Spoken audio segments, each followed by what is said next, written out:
భద్రాద్రి కొత్తగూడెం జిల్లా చర్ల మండలంలోని 26 గ్రామ పంచాయతీలకు మొదటి విడతగా ఎన్నికలు జరగనున్నాయి.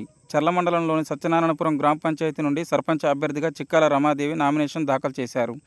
ఈ సందర్భంగా ఆమె మాట్లాడుతూ గ్రామంలో 1100 మంది ఓటర్లు ఉన్నారని, పంచాయతీలో 2 గ్రామాలున్నాయని, తనకు బంధువర్గం ఎక్కువగా ఉందని, తనను గెలిపిస్తే గ్రామాలను అభివృద్ధి చేస్తానని, గాంధీజీ కలలుగన్న గ్రామ స్వరాజ్యం కోసం తన వంతు కృషి చేస్తానని, ప్రతి ఒక్కరికి ఏ సమస్య వచ్చినా నా వంతు సహాయ సహకారాలు అందిస్తానని ఆమె తెలిపారు.